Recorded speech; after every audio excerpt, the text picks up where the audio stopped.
She shouldn't have been walking there anyway, said Lenora Vale, president of our HOA board, her arms crossed as paramedics wheeled my daughter across the reflection green, still bleeding. It's a meditation space, not a playground. I stood there, my hands slick with Lyra's blood, my jaw locked so tight I thought it might break. Lenora didn't flinch, didn't even look at my kid, just kept her fake pearls tight around her neck and her HOA binder clutched like a Bible. You mean the space you let your son host his unsanctioned crossbow demonstration on? I said flatly. Because the bolt that hit her was fired from 28 feet, exactly the distance from his platform.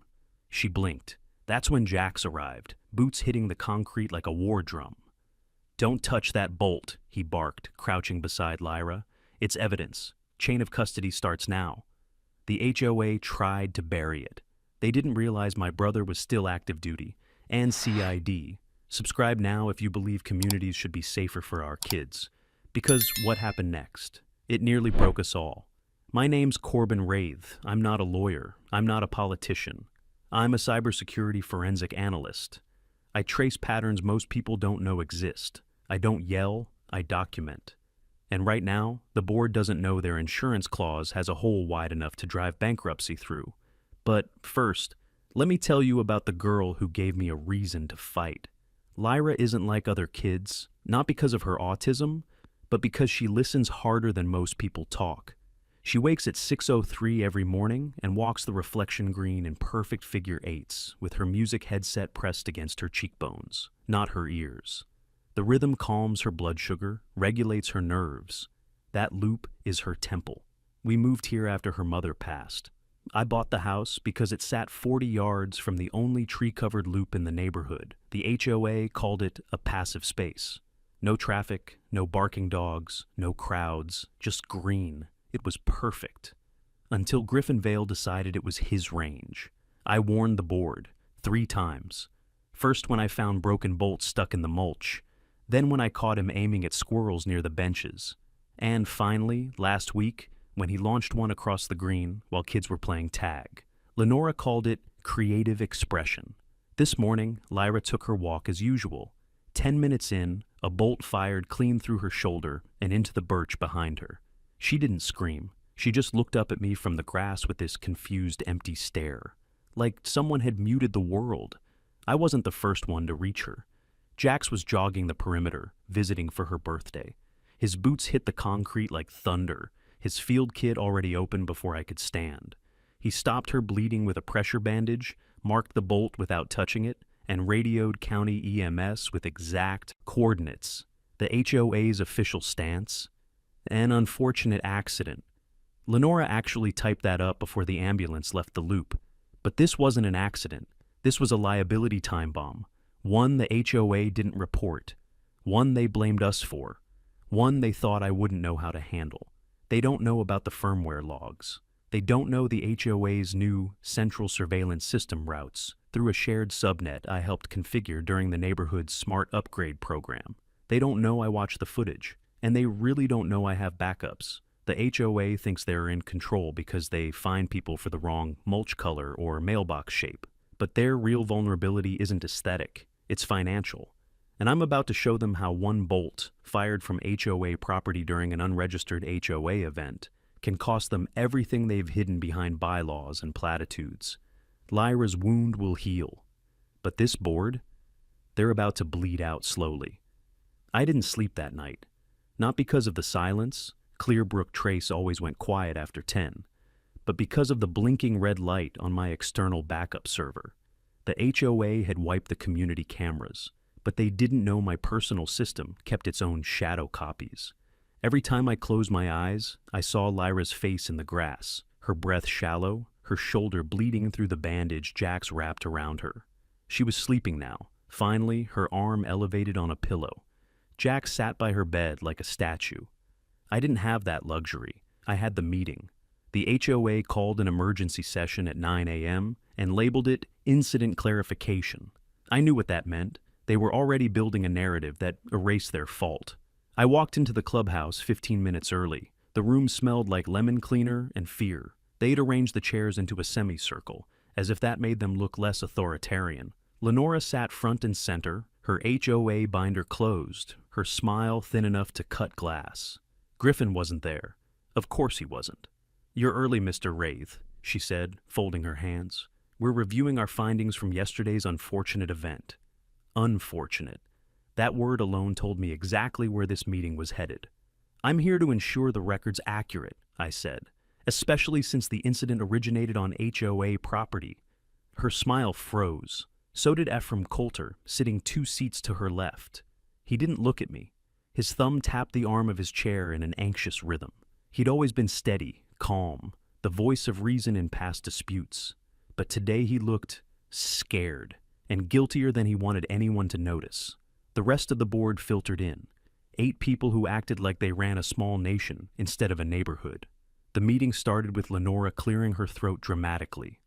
"As president of the board," she said, "I'd like to clarify that yesterday's incident occurred due to an unfortunate lapse in parental supervision."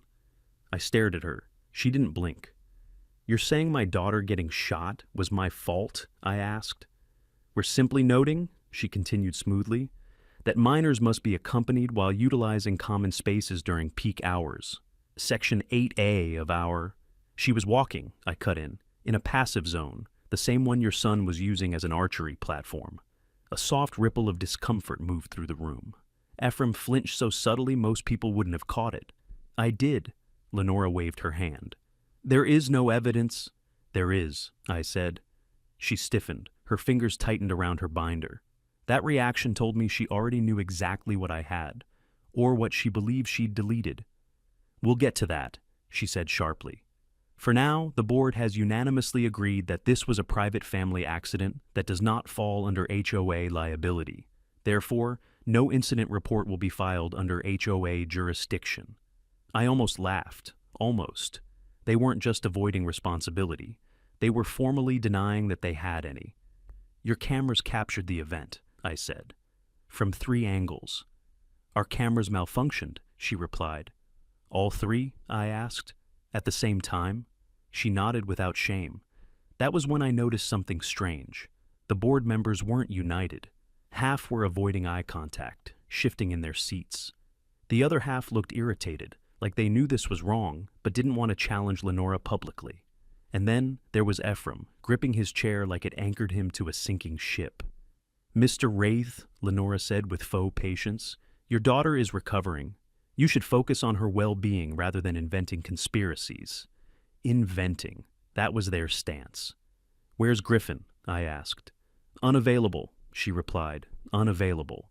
They were protecting him so openly it was almost arrogant. I leaned forward slightly. "You approved his crossbow demonstration on HOA property without a permit, without safety precautions, without barriers, supervision, or distance markers." Her composure cracked, barely, but enough. "That's a distortion of the facts," she said. "No," I replied. "That's negligence." Silence fell across the room. I could feel every pair of eyes shift between us, the tension twisting like barbed wire.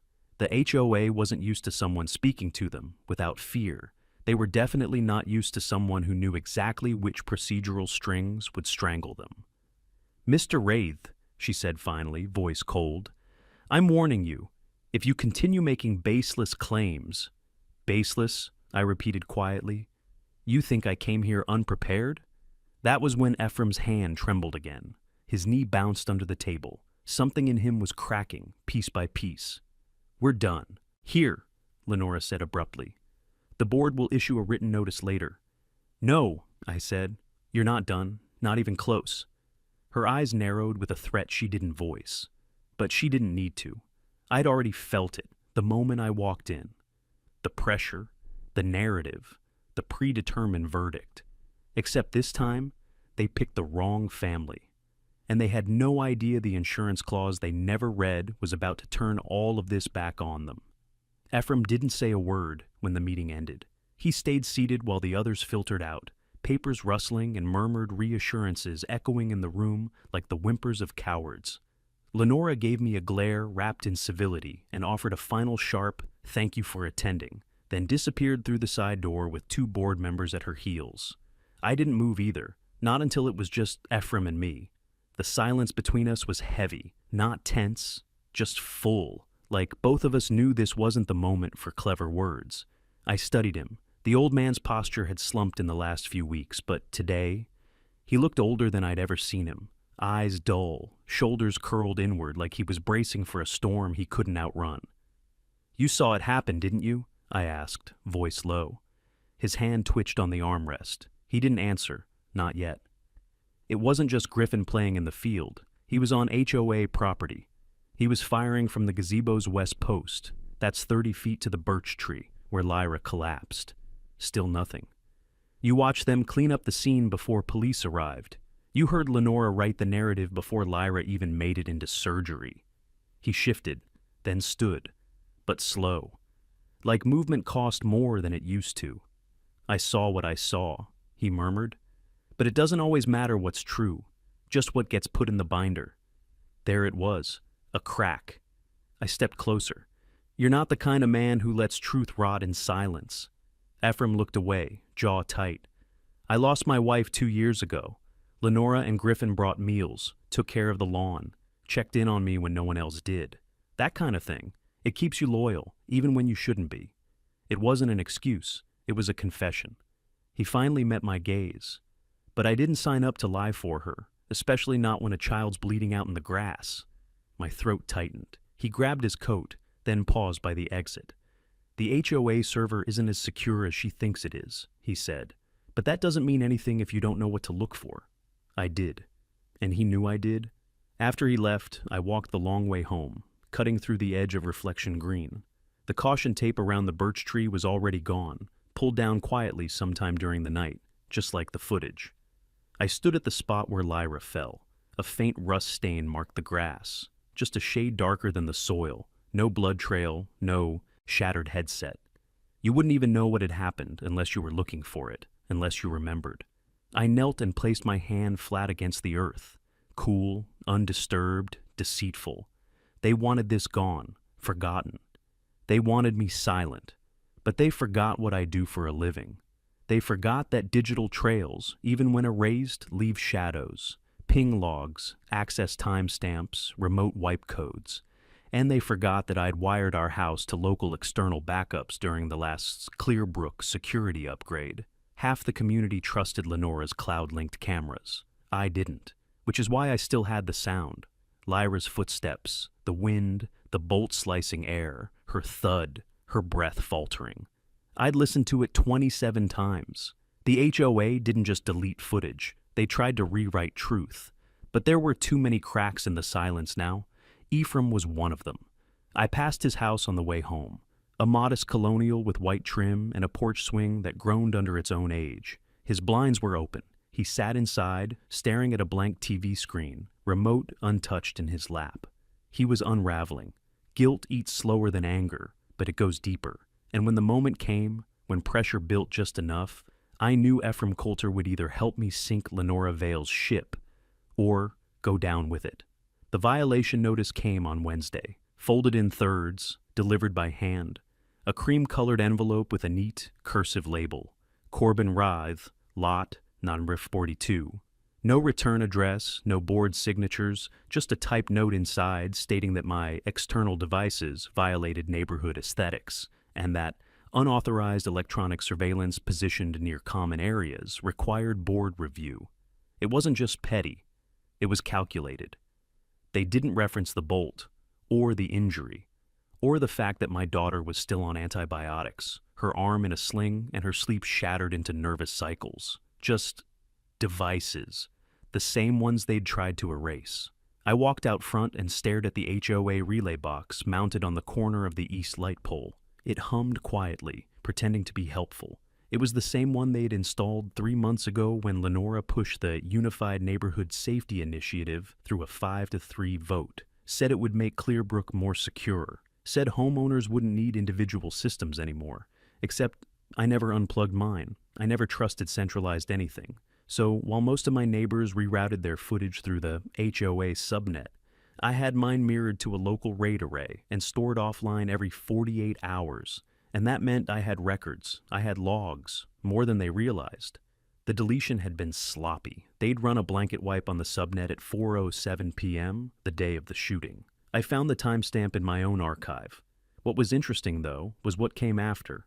At 4:12, someone tried to remote into the utility junction, where the neighborhood Wi-Fi mesh linked to the clubhouse server. That required admin credentials, Lenora's credentials. I didn't need to guess who accessed it.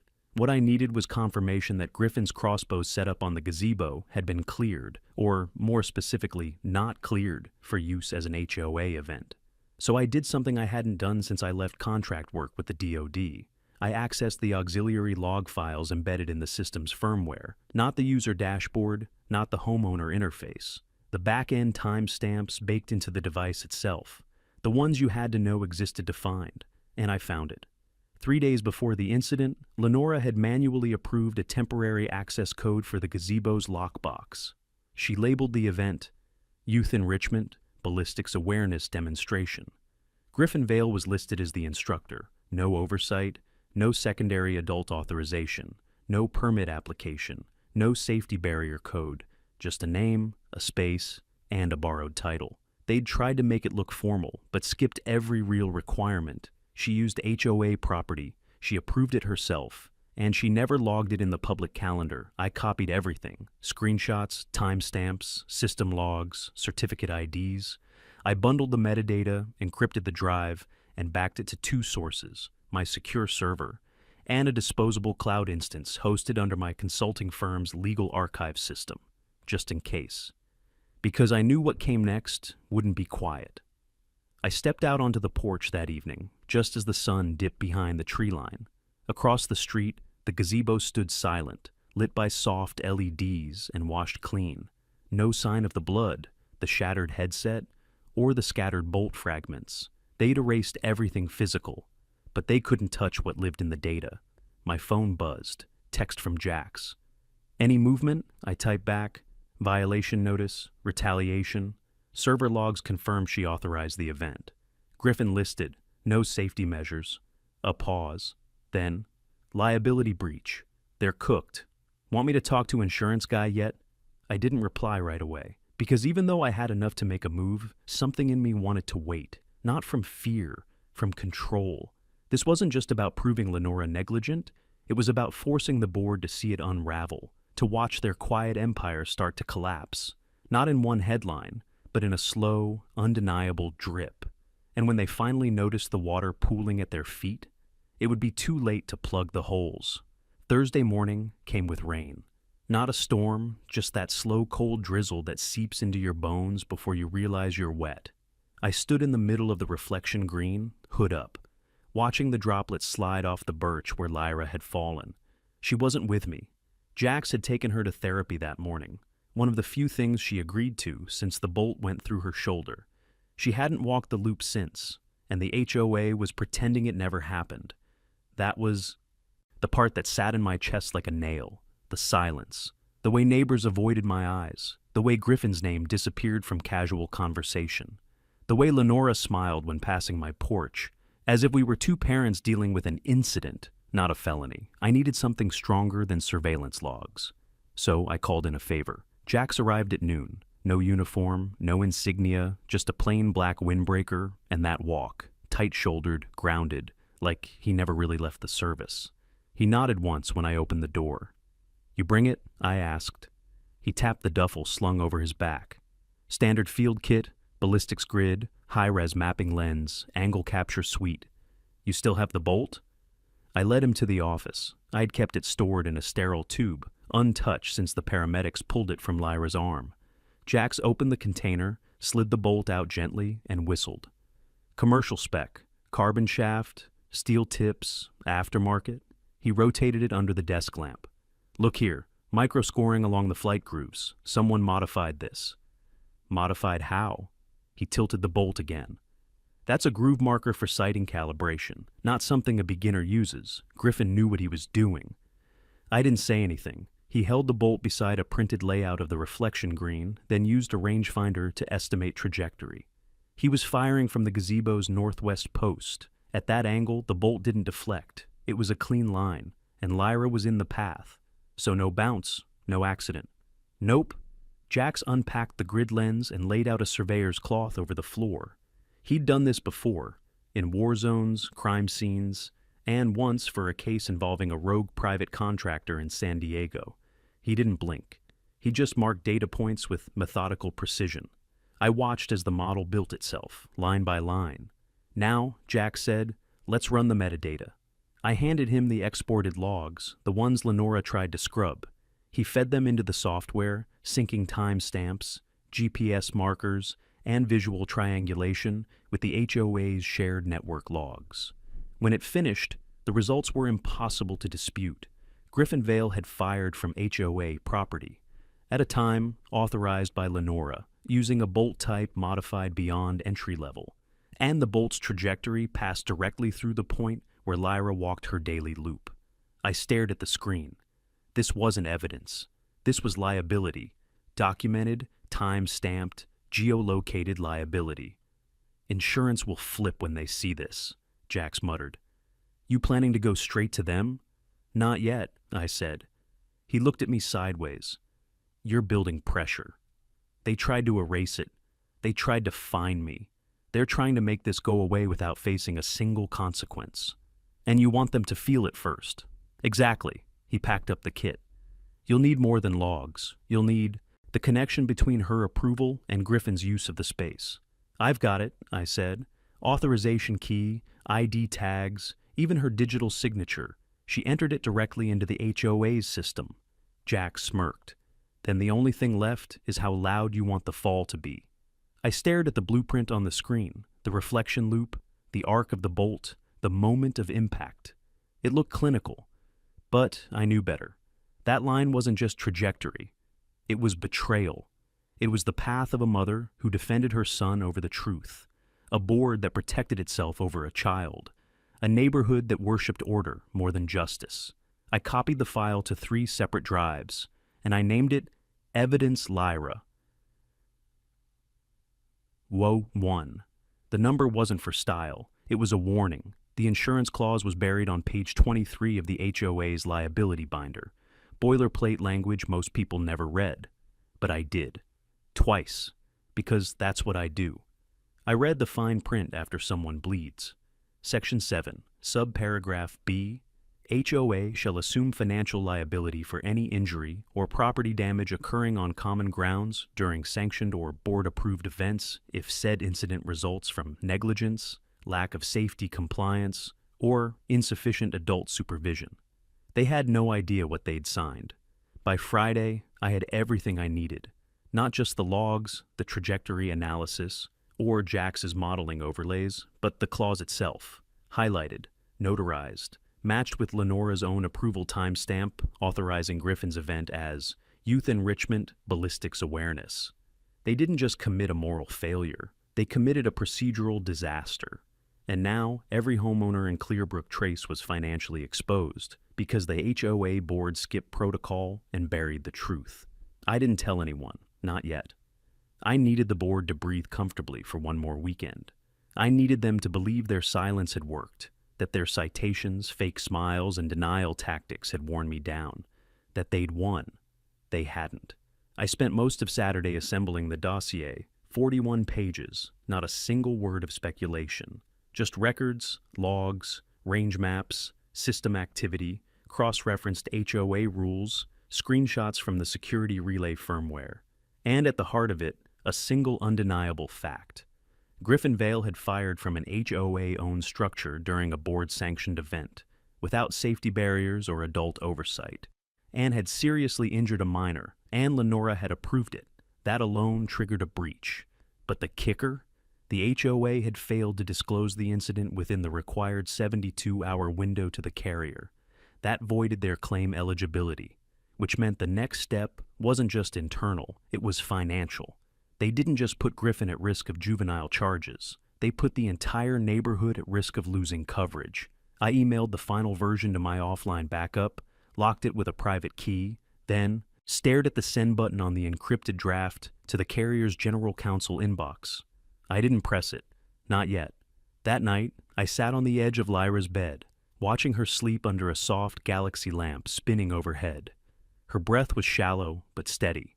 One arm curled around her stuffed bear, the other wrapped carefully in the sling.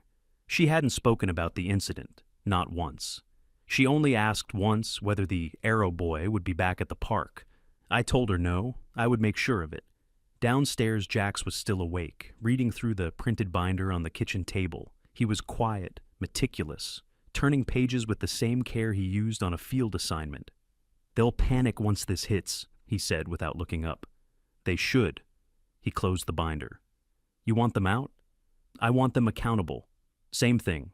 The power of this strategy wasn't in spectacle. It was in precision, the kind of slow burn unraveling that couldn't be spun. I didn't want to scream at a podium. I wanted a carrier lawyer knocking on their clubhouse door with a clipboard and a withdrawal notice. So, Sunday morning, I wrote the cover letter. Respectful, factual, no emotion. To whom it may concern, please find enclosed documentation confirming a breach of protocol and insurance conditions by the HOA Board of Clearbrook Trace. It was surgical. No rage, no demand, just truth sharpened to a razor. I added Ephraim's name as a potential corroborating witness. Not because I wanted to expose him, but because it would force a decision. Either he stood behind his own conscience, or watched the house burn with his name on the mailbox. That afternoon, I printed 2 full copies and sealed them in envelopes. One for the carrier, one for my lawyer. I placed them side by side on my desk, not to admire, to remind myself, when people try to bury truth beneath bylaws, the only way to answer is with consequence. Ephraim didn't answer the first knock, or the second. It wasn't until I stepped off his porch and turned to leave that I heard the door unlock behind me, slowly, like someone hoping I'd already gone. I turned back to see him standing there, coat on, shoes unlaced, the kind of halfway readiness that told me he'd been pacing for hours. His eyes were sunken, darker than they had been 3 days ago. Guilt had aged him faster than grief ever could. "I need 5 minutes," I said. He looked at me, then down at the envelope in my hand, then finally opened the door wider. We sat at his kitchen table, the same table where he once hosted HOA breakfasts, coffee meetups, friendly debates about flowerbed standards. Today it held nothing but a mug of untouched tea and a printed photo of a much younger Ephraim with his late wife. "I didn't come here to trap you," I said, laying the envelope down. "But your name's on this, not as a target, as a witness." He didn't reach for it. "I read it," he said, quietly. "How?" I intercepted the packet from the printer queue. He gave me a faint, guilty smile. "Old habit. I used to run logistics. You don't let anything go to print without checking the backfeed." I didn't ask how he knew which printer I used. I didn't need to. The HOA's internal system was still partially linked to the community backup grid. He'd seen the metadata, the same trail I followed. He'd followed it too. "You know I'm right," I said. He closed his eyes. Lenora made it sound like a controlled practice, said Griffin was demonstrating safety procedures, that there'd be supervision, that she'd be present the whole time. She wasn't. I know that now. I leaned in. "I don't need you to testify, not yet, but I need a statement, a timestamp. You were present when she logged the event. You saw the phrasing she used." He nodded slowly. "I did. I also saw her access the footage logs the night it happened. She didn't try to report it. She tried to erase it. That was the moment, the shift. He wasn't denying it anymore. She said Lyra would be fine," he continued, "that involving insurance would just cause panic, that it was better if it all settled quietly." "It's not quiet," I said. "Not for my daughter, not for the families paying into a policy that won't exist if this breach isn't reported." His hands were trembling again, not from age, from fear, from shame. "I love my wife," he said suddenly. 42 years. After she died, Lenora stepped in like she wanted to carry the burden. She brought groceries, made sure I had someone to talk to. She made me feel seen when I was invisible. "That's what manipulators do, Ephraim. They fill the silence so you never notice the leash." He looked up. And then, finally, he reached for the envelope. "I'll write it," he said. "You're sure?" He nodded. "I won't be the reason someone else's child gets buried next time." He walked to a cabinet, pulled out a pad of HOA stationery, and sat down with a pen. He didn't ask me what to write. He just began, slow and deliberate, his cursive shaky but readable. "To whom it may concern, I, Ephraim Coulter, acting treasurer of the Clearbrook Trace HOA Board, Witnessed President Lenora Vale approve an event labeled Youth Enrichment on March 5th, scheduled for the community gazebo on March 7th. I was present when she submitted the approval without secondary oversight, and I later observed her access and delete security log entries following the injury of Lyra Reith. When he finished, he slid the page over without looking at me. "She'll come for me when this hits," he said. "She already did," I replied, "the moment she lied to your face." He laughed once, bitter, soft. "You're going to deliver it?" "By hand," I said. "Monday morning?" He stood, his legs stiff. "Then I guess I've got Sunday left to watch." The leaves. We shook hands at the door, not as neighbors, as men who had both decided enough was enough. I walked home with the statement in my coat pocket, the rain tapping like quiet applause on the street around me. Lenora's wall was cracking, and the foundation was shifting under her feet. Sunday night, I printed everything. One copy went into a red folder marked Legal, Primary. Another into a fireproof envelope stashed in my safe. And the third? That one I sealed in a plain white mailer, addressed to Constellation Mutual's South Florida claims office, with Ephraim's affidavit clipped to the front like a loaded round. I didn't sleep. I paced. Every sound outside sounded like a warning. Somewhere deep inside me, a part of me still expected Lenora to find a way to bury this, just like she'd buried every HOA infraction for the past 5 years under technicalities, revisions, and charm. But she didn't know what I was building. This wasn't a complaint. This was a collapse plan. I wasn't just going after her decision to let Griffin fire a modified bolt from HOA property. I was going after the web she built to protect him, the one that wrapped around silence, loyalty, and financial indifference. And I was about to cut through every thread. By Monday morning, the package was already in the hands of a courier. Not just any courier, Jax's contact from his own days in CID logistics. She didn't ask questions, she didn't take breaks, she just drove. And by 1:43 p.m., it was scanned and signed for by a senior risk analyst at Constellation Mutual. That was the first domino. The second came at 3:11, when the HOA received a request for an immediate liability file audit from the same analyst. No warning, no courtesy email.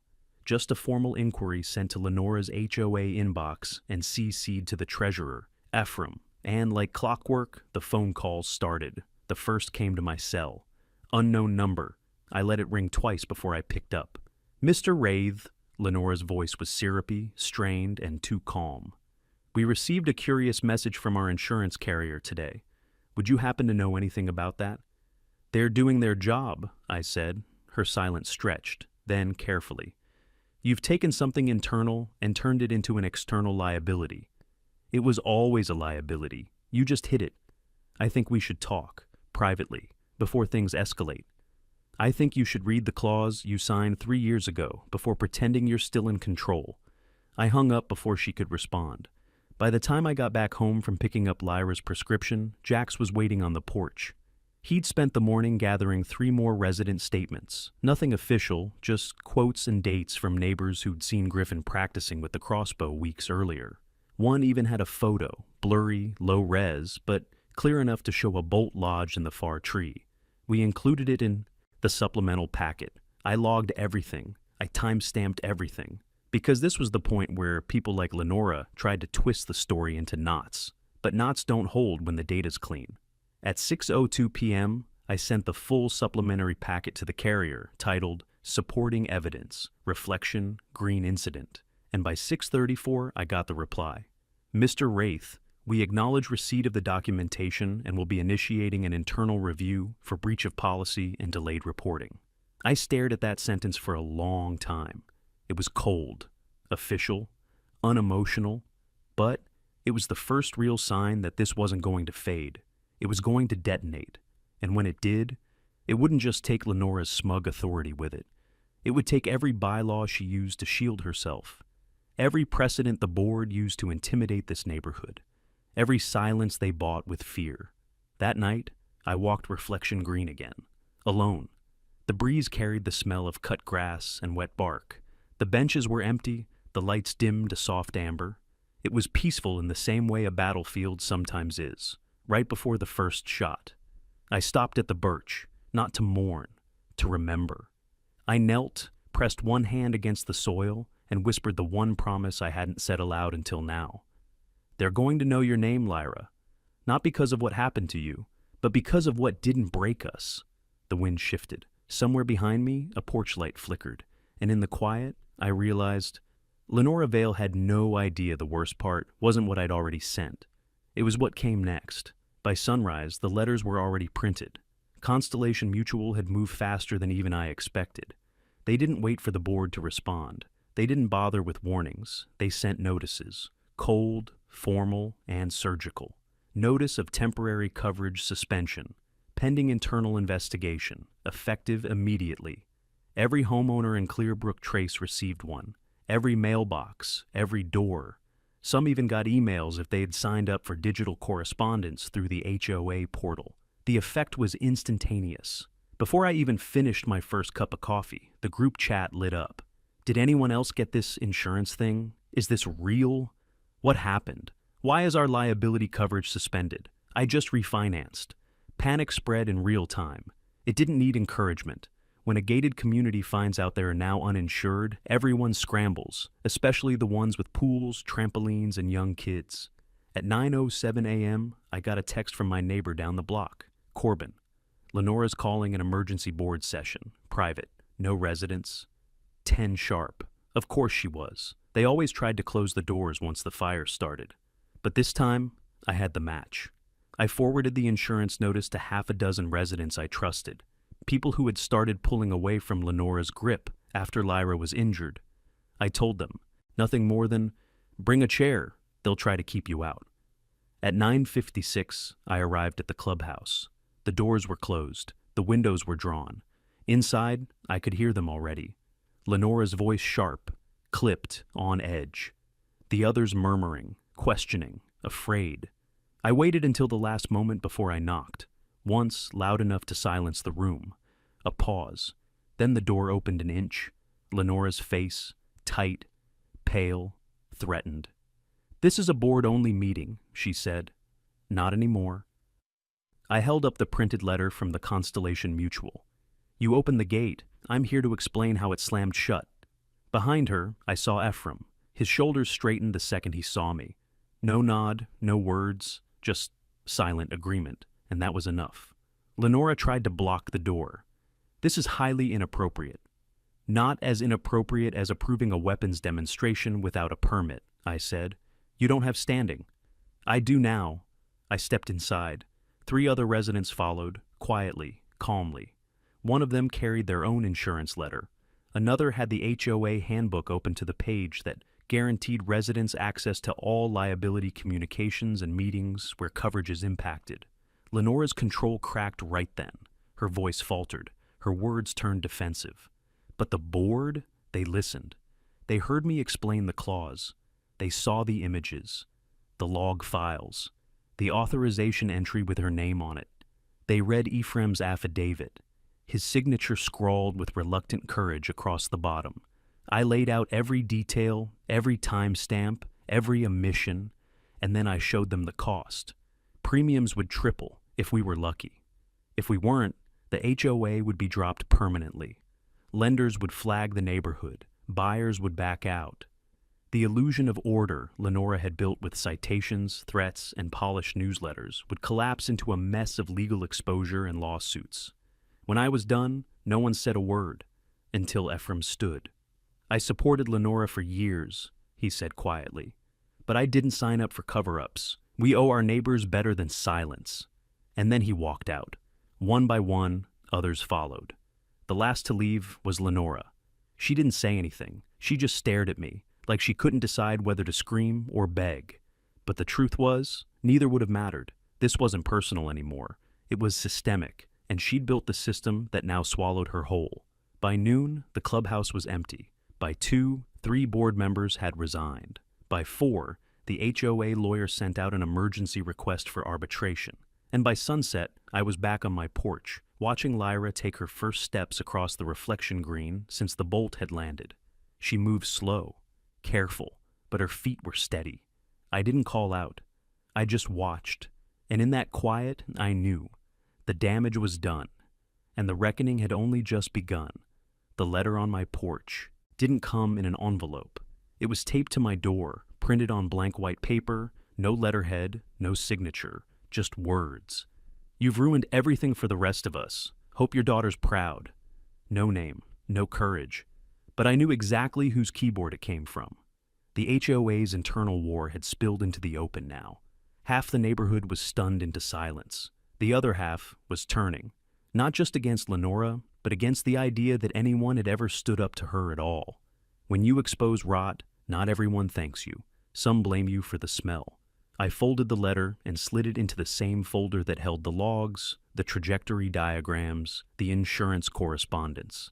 The truth didn't need to shout anymore. It just needed to sit still and wait. I stepped out onto the porch with my coffee and spotted Ephraim walking up the sidewalk, tie crooked, hands buried in his coat. The morning had that tense stillness to it, like the hours before a storm breaks. He stopped at the base of my steps. "She's calling a community meeting," he said. 7 o'clock, open mic, trying to regain control. She doesn't have it. She doesn't know that. I raised an eyebrow. You going? He nodded. You? I took a sip of coffee. Wouldn't miss it. The meeting was held at the elementary school gymnasium, not on HOA property, on neutral ground. That was intentional. Lenora needed it to look democratic, needed to stage the illusion that she was still at the center of things. But when I arrived at 6:50, there were already folding chairs stretching into the hallway. No music, no refreshments, no welcome table, just rows of people gripping printed insurance letters, copies of the bylaws, notes scribbled on the backs of mailers. A few were whispering, most weren't speaking at all. I stood near the wall, watched, waited. At exactly 7, Lenora walked to the front. She wore her usual powder blue blazer, pearl earrings. That same HOA binder clutched in her hands like it still held power. But this time, her voice cracked. "I know emotions are high," she began, "but we must remember, we're neighbors first. And as neighbors, we must ask, what kind of community do we want to be?" I almost laughed. She talked about order, about resilience, about the challenges of leadership. She didn't mention Lyra, didn't mention the bolt, didn't mention the erased footage or the insurance suspension. She used words like incident, disruption, and temporary breakdown of process. She said, "Now is the time for unity." And then she opened the floor. The first person to speak was a mother from the east side, single, 2 kids, both under 12.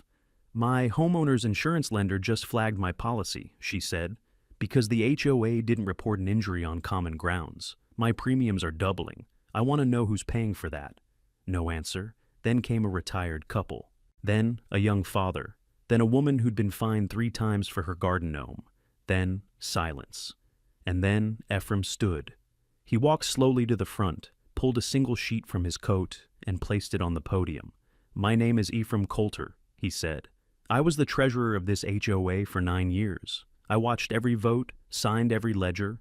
I also watched Griffin Vale fire a crossbow on community property. I watched Lenora approve it, and I watched her cover it up." The room held its breath. I supported her because I thought she cared about this community. But a child was injured, and we failed her. He stepped down. Nobody clapped. They didn't need to. I followed him. I didn't bring notes. "My daughter Lyra can't sleep without flinching. She hasn't stepped on the green since the day she was hit.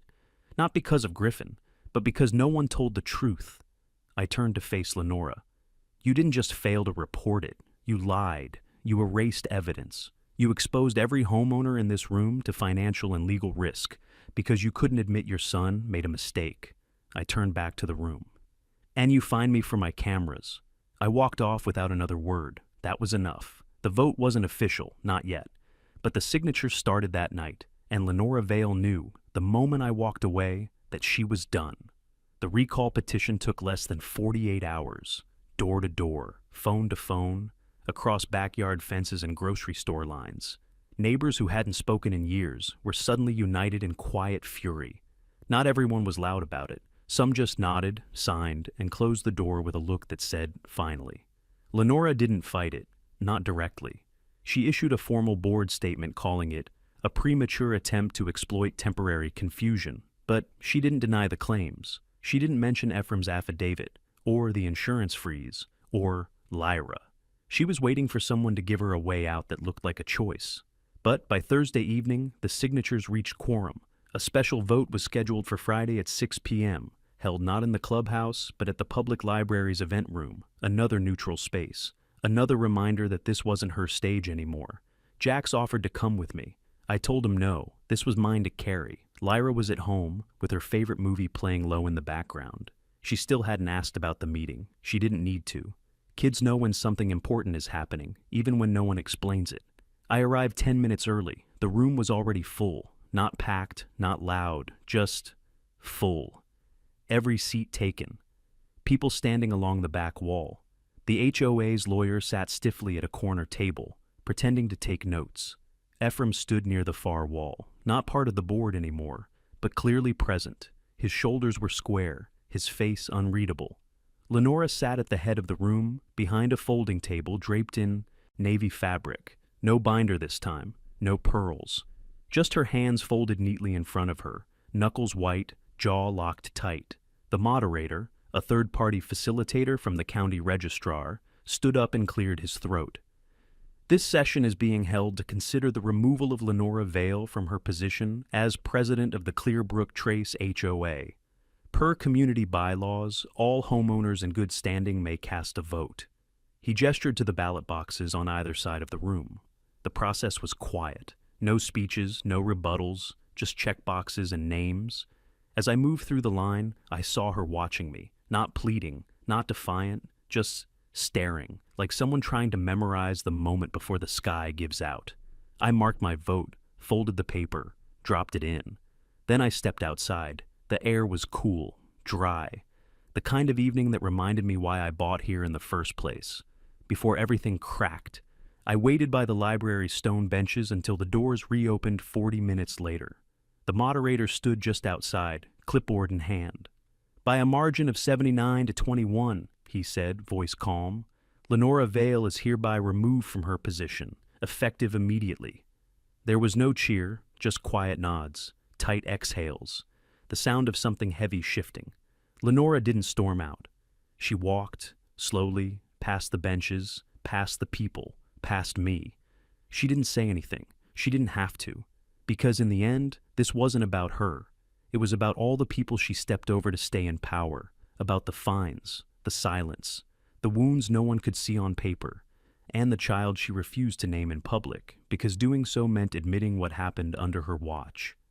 I went home just after sunset. Lyra was curled up on the couch, her sling finally off, a blanket tucked under her chin.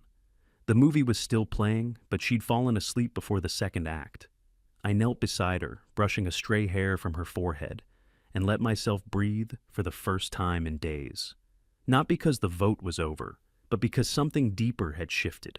For the first time since the bolt struck her, since the silence, the cover-ups, the threat letters, I wasn't reacting. I was free. The next day, Ephraim called. "I've been asked to take over interim president," he said, "just until the special election next month. You going to accept?" I told him yes, on one condition. "What's that?" He hesitated. "That the reflection green is officially renamed. I already submitted the paperwork." "What name?" "Lyra's Circle." I didn't speak. Couldn't. He cleared his throat. "Hope that's all right." It was more than all right. It was exactly what this neighborhood needed to remember. Truth leaves a mark, and this one was hers. A week after the vote, the new sign went up. It wasn't fancy, just a curved piece of brushed steel mounted on a simple brick base, but it gleamed in the morning sun like a promise finally kept. Lyra's Circle. The letters were etched clean, no excess flourish, no logo, no tagline, just her name. The truth carved into metal for everyone to see. Neighbors gathered in small clusters that morning. Some brought coffee, some brought their kids. Ephraim stood near the sign, hands clasped behind his back, shoulders square again. He looked lighter. The guilt had left his posture. Lenora wasn't there. She'd sold her house 2 days earlier. Moving trucks rolled out at dawn, silent and unannounced. The blinds were closed. Griffin didn't appear once. The house sat empty now, its shutters still a crisp white, its perfection intact, hollow.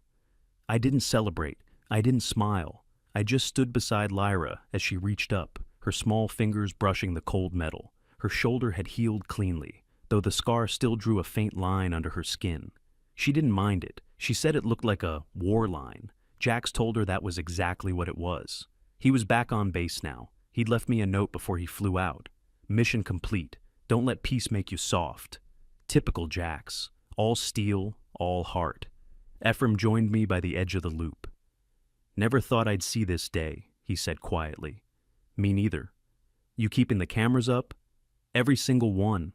He chuckled, nodding. "Good." We stood there for a while, just listening.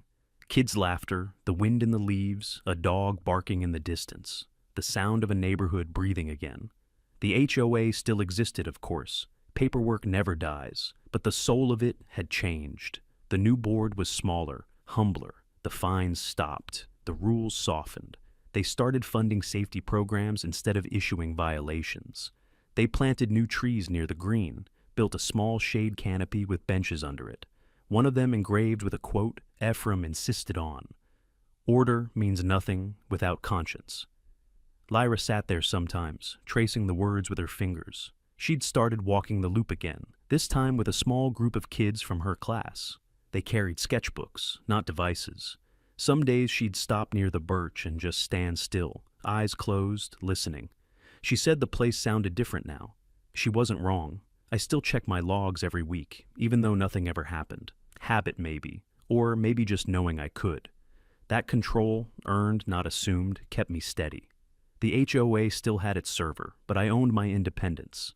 The difference was subtle, but everything that mattered was built on that line. Sometimes I'd find an email in my inbox from another neighborhood. Different name, same story. Someone else fighting a quiet war against rules that replaced empathy with fear. They asked for advice, for courage, for the playbook. I always told them the same thing. Document everything. Don't fight with anger. Fight with precision. Truth only works when you can prove it. That's what this had been all along. Not revenge, not rebellion. Just the slow, methodical restoration of accountability. When I got home that night, I found Lyra sitting on the porch swing, her headphones on, music faint enough for me to catch the rhythm. The sky had gone gold around the edges, the kind of light that made the whole street look softer. She looked up as I stepped outside. "Dad?" she asked. "Do you think people change?" "Some," I said. "Others just get replaced." She smiled faintly and went back to her music. The breeze picked up, pushing the swing gently. I sat beside her, watching the green across the street, our green now, and felt that rarest kind of peace. Not the one that comes from forgetting, but the one that comes from surviving. The reflection pool at the center caught the light, shimmering like liquid glass. A new plaque stood beside it, smaller than the sign, but just as deliberate. In honor of truth kept. For Lyra, and for everyone who refused silence. I looked at her again. She was humming softly, her shoulders relaxed, her face calm. The sound was enough. For the first time since that day, I didn't see the wound when I looked at her. I saw the strength that grew around it. Justice doesn't erase the pain, but it gives it somewhere to go. Subscribe and don't miss our next story. Trust me, you'll feel it. And tell me in the comments, what injustice should we tackle next?